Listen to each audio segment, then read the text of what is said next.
പാതിവർ തട്ടിപ്പിൽ സംസ്ഥാനത്തെ ഇ.ഡി.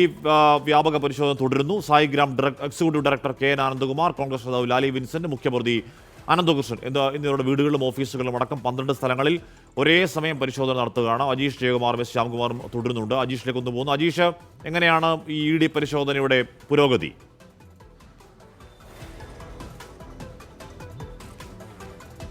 കാശ്മീർ ഇന്നലെ രാവിലെ 8 മണി മുതലാണ് തിരുവനന്തപുരത്ത് ഈ ശാസ്തമംഗലത്തും ഒപ്പം തന്നെ തോന്നയ്ക്കലും പരിശോധന തുടങ്ങിയത്. ആ പരിശോധന ഇപ്പോഴും തുടരുകയാണ്. ഏതാണ്ട് 3 മണിക്കൂർ പിന്നിടുന്നുണ്ട് ഇ.ഡി. സംഘം ഈ ശാസ്തമംഗലത്തുള്ള ഈ ആനന്ദകുമാറിൻ്റെ ഈ വീട്ടിലും അതേപോലെ തന്നെ ഓഫീസിലും. ഈ വീടിനോട് ചേർന്ന് ഈ Saigramam social welfare cooperative society എന്ന് പറയുന്ന ഒരു ഓഫീസുണ്ട്. ഈ 2 ഓഫീസുകളിലും ഒപ്പം തന്നെ കഴക്കൂട്ടം കഴിഞ്ഞ് തോന്നയ്ക്കലുള്ള സായിഗ്രാമത്തിൻ്റെ അവിടെയും പരിശോധന നടത്തുന്നുണ്ട്. പ്രധാനമായും ഈ പാതിവില തട്ടിപ്പുമായി ബന്ധപ്പെട്ട് കള്ളപ്പണ ഇടപാട് നടന്നിട്ടുണ്ടോ, കള്ളപ്പണം വഴി സ്വത്ത് സമ്പാദനം നടന്നിട്ടുണ്ടോ, ഈ കാര്യങ്ങളാണ് ഇ.ഡി. സംഘം പരിശോധിക്കുന്നത്. സമാന്തരമായി ക്രൈംബ്രാഞ്ചിന്റെ പ്രത്യേക അന്വേഷണവും ഒരു ഭാഗത്ത് നടക്കുന്നുണ്ട്. അവരാണ് മറ്റ് കേസുകളൊക്കെ അന്വേഷിക്കുന്നത്. ഇ.ഡി. പ്രധാനമായും പരിശോധിക്കുന്നത് ഈ പാതിവില വഴി ആളുകൾക്ക് സാധനങ്ങൾ വാഗ്ദാനം ചെയ്ത് അങ്ങനെ ഈ വാഗ്ദാനം ചെയ്ത പണം ഉപയോഗിച്ച് സ്വത്ത് സമ്പാദനം നടത്തിയിട്ടുണ്ടോ, കള്ളപ്പണം ഇടപാട് നടത്തിയിട്ടുണ്ടോ, കള്ളപ്പണം വെളുപ്പിച്ചിട്ടുണ്ടോ, ഇതാണ് ഇ.ഡി. സംഘം പരിശോധിക്കുന്നത്. അതിൻ്റെ രേഖകളാണ് പ്രധാനമായും ഇ.ഡി. സംഘം നോക്കുന്നത്. അതായത് ഈ ആനന്ദകുമാറിൻ്റെ വസതിക്കും അവരുടെ സ്ഥാപനങ്ങൾക്കും പുറമെ ഈ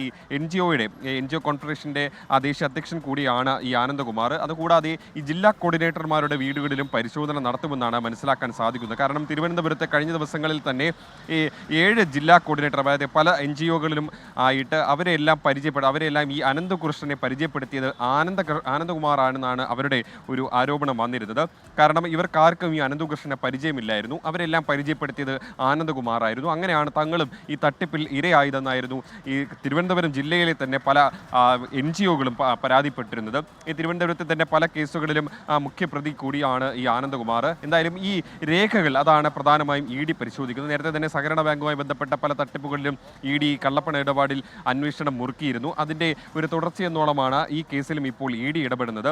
ഏതെങ്കിലും തരത്തിൽ ഈ പണം വാങ്ങിയതിൽ ഏതെങ്കിലും സ്വത്തുക്കൾ വാങ്ങിയോ അല്ലെങ്കിൽ കള്ളപ്പണം ഉപയോഗിച്ച് സ്വത്തുക്കൾ വാങ്ങിയോ, അത് വെളുപ്പിച്ചോ തുടങ്ങിയ രേഖകൾ എന്തെങ്കിലും ഈ വസതിയിൽ നിന്നോ ഓഫീസിൽ നിന്നോ ഇവരുടെ സായിഗ്രാമം ട്രസ്റ്റിൽ നിന്നോ കിട്ടുമെന്നാണ് ഇവർ പരിശോധിക്കുന്നത്. അതിൻ്റെ പരിശോധനയാണ് ഇപ്പോഴും തുടർന്നുകൊണ്ടിരിക്കുന്നത്. എന്തായാലും കൂടുതൽ സ്ഥലങ്ങളിൽ കൂടി ഇ.ഡി. സംഘം ഈ പരിശോധനയ്ക്ക് എത്തുമെന്നാണ് നമുക്ക് മനസ്സിലാക്കാൻ സാധിക്കുന്നത്.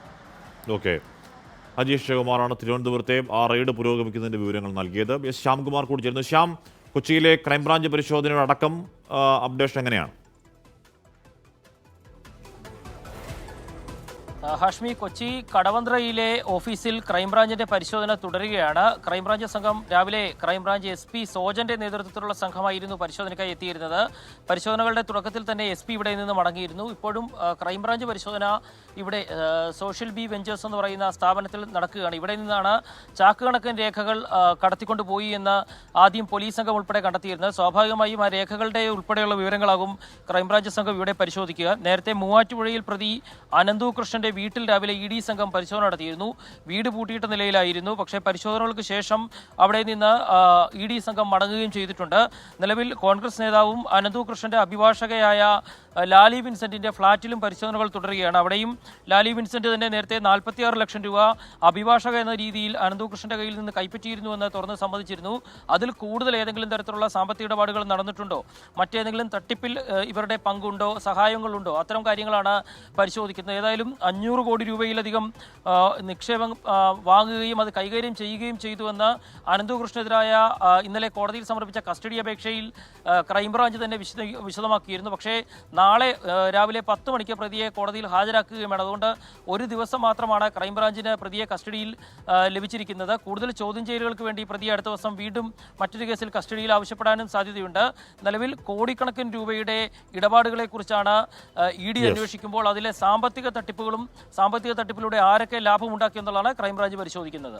എസ് ശ്യാംകുമാറും അജീഷ് ജയകുമാറുമാണ് വിവിധ റെയ്ഡുകളുടെ പരിശോധനകളുടെ വിവരങ്ങൾ നൽകിയത്.